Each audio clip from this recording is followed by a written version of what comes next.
I picked up this espresso machine used, and of course whenever you buy something used, you're taking a little bit of a risk, and this one was not without its challenges, which I'll show you in just a moment. But so far it has been worth the risk, and it's working out pretty good. This was an upgrade from a Breville Barista Express that I used for a few years, and that was a pretty decent home espresso machine. This is a Nuova Simonelli Oscar II. It wasn't my first choice, but it was a really good deal that I couldn't pass up. And this model is actually one of the least expensive NSF certified espresso machines that you can get. With that NSF certification, that means you can use this commercially on a coffee cart or even in a cafe. Now, I'll be the first to admit, this isn't the prettiest machine, and that's why it wasn't my first choice.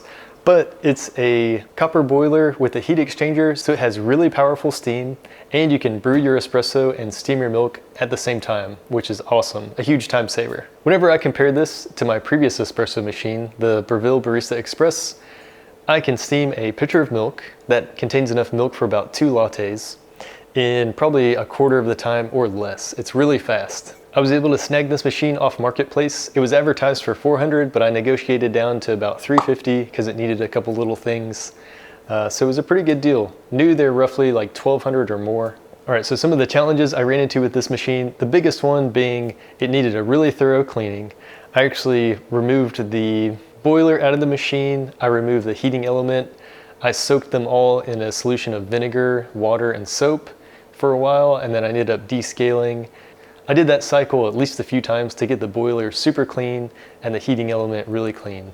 One of the main challenges I ran into is that it had some calcification buildup on the outside of the boiler and heating element. That was a good opportunity to give the boiler and all the parts a really thorough deep cleaning, which once I got everything opened up, I realized it was well overdue.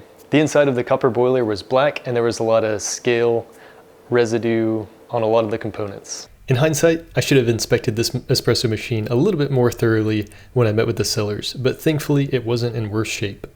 When I first met with the sellers, I removed the top panel so I could look inside and check the overall condition.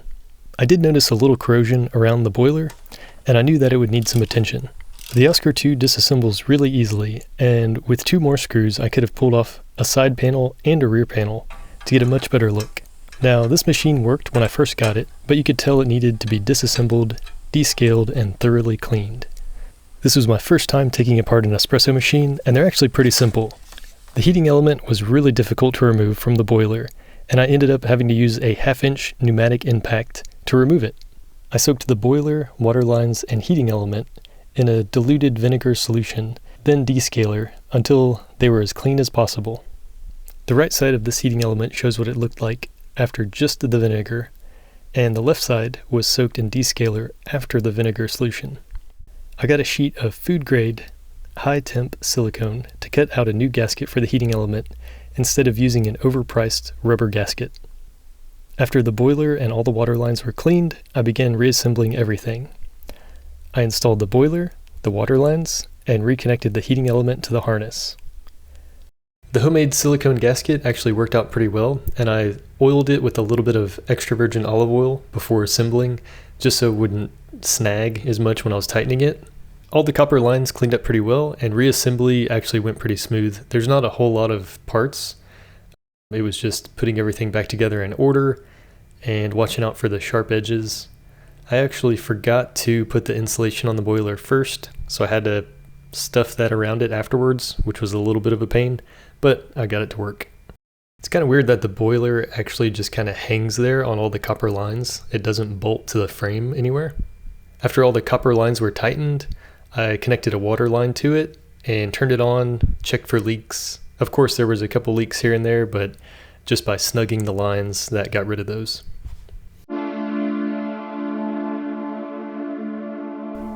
I replaced the broken steam lever, which is plastic, but it was only about $12.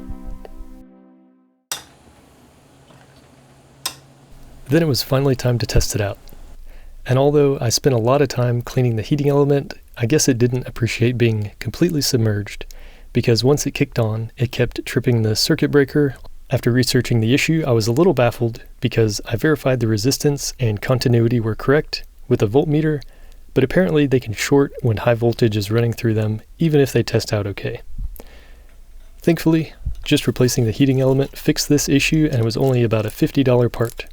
Another bonus with this machine is that it came with a plumbed in kit. I added a under the sink water filter and I plumbed it in. I also DIY'd the drip tray to be able to drain into the sink. So I never have to worry about filling it up with water or emptying the drip tray, except to clean it every so often. Since it was still in pieces, I took the opportunity to add a drain line to the drip tray. I decided to run it through the machine and out of a hole in the back instead of the bottom, since this machine sits very low. I did end up adding feet to raise the machine up a little bit, since the new water line sits a little lower than the factory one, so I could have routed the drain line out of the bottom of the drip tray, but this works fine too. I originally wanted it to exit out of the middle of the back of the machine, but it was too sharp of a turn for the tubing, so I swapped the power cord to this hole that I made, and I drilled a hole in the power cord area to run the drain line straight out of the back. So I drilled a couple holes in the espresso machine and in the drip pan. I added a brass fitting and the drain tube, and that was it. Now, once any leaks were addressed and I knew everything was working fine, I gave the outside panels a good wash before reassembling the espresso machine. The outside panels actually go on pretty easily as well, just a few Phillips screws.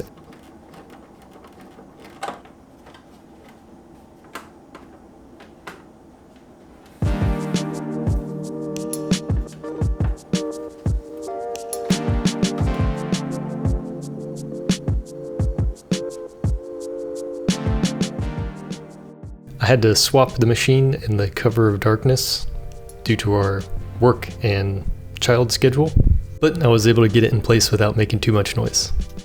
The other challenge that wasn't a huge deal was that the previous owner had converted it to pods. This machine has a kit where you can swap out the dispersion screen and the baskets and use pods, which are coffee filter packets containing coffee grounds, instead of using ground espresso. Of course, I want to use this with ground espresso, so I converted it back to ground espresso. I got an 18-gram IMS basket, a bottomless portafilter, and one of the best upgrades was a Passato stainless steel dispersion disc and shower screen. Not only did I need to replace the pod kit, but I wanted a stainless steel dispersion disc and shower screen. Passato is one of the only options, and it turned out to be a great option. It's high quality and has more holes than the original dispersion disc. You can see the gross brass dispersion disc that came with the machine. The Passato kit also allows water all the way to the edge of the basket. Their one-of-a-kind shower screen design ensures water is distributed evenly over the puck. I'm very impressed with this upgrade, and I highly recommend swapping your version for this one. And since I upgraded the espresso machine, this one doesn't have a grinder, so I had to upgrade the grinder. I went with the Eureka Zero. It wasn't my first choice. I definitely wanted the Eureka Libra, which is a grind by weight grinder. If you haven't seen those, definitely check them out. It's a really cool feature. It'll save you a ton of time. But this is a great almost zero retention grinder, and it's been working out really well. It's nice and quiet, the retention is very low, and it's quick. All right, now it's finally time to make a latte. I'm sure you're ready to see this espresso machine in action, so here we go. First, check out how powerful this steam is real quick.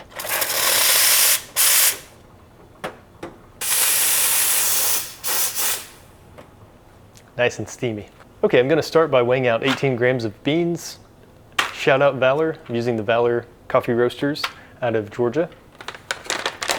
This is their seasonal Hayrad blend, but my go-to is their free throw.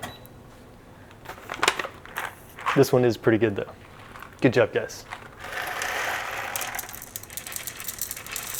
All right, weighing out 18 grams of beans. That's hot back there. Steam wand. 18 grams. Maybe I'll just leave this over here. All right, in goes the coffee into the Eureka Zero grinder. I think I'm going to add a button on the top here eventually, but right now you have to turn the switch on way down here at the bottom. It doesn't really make much sense. And then feed the beans with the popcorn stopper thingy. Close the popcorn stopper thingy. Give it a little, and then turn it off. All right, I'm gonna purge out a bunch of this hot water that's been sitting in this thing. Give it a little dry. And I'm right-handed, but so I keep a good angle. Switch hands today. A little shake, shake. And of course right now, you wouldn't wanna just tamp on that. So right now I'm gonna use this very cool Aero Espresso distribution tool. This one is actually the Aero Pro distribution tool.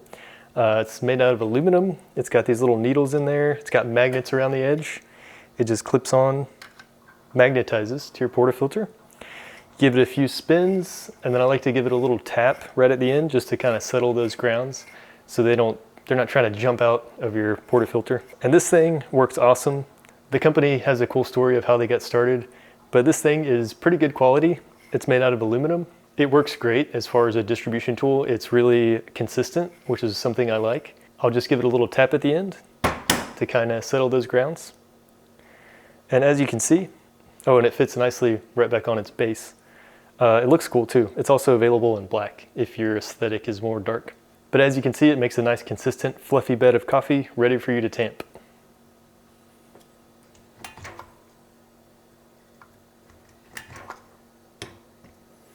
I tamped twice, thanks to Lance Hendrick.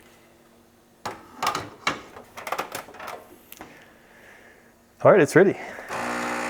So I've got this dialed in with these beans right now to run about 30 seconds. It'll produce about 36 grams out, and we put 18 grams in, so it's that classic 2-to-1 ratio at about 30 seconds. This one might be a little fast. That's okay. All right, then I'll just clean this out. Little knockbox, rinse. Okay, now it's time to steam the milk, and you'll see how quick this is. The milk pitcher I'm using is a small one. I'm just making a single latte right now, and it's extra fast. So I've got about 4 ounces of milk in here, and it's a small pitcher. Start the timer. Go ahead and start it now.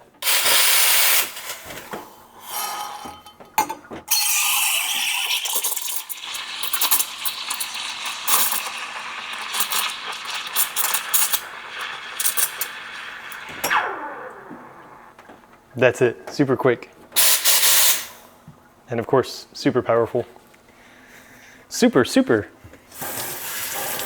Everything is super today. Give it a little clean, a little purge. So I give it some swirls, a little tap, tap, tap, and then I'll pour some latte art. Turn the camera around. That's it though, thanks. Watch the latte art.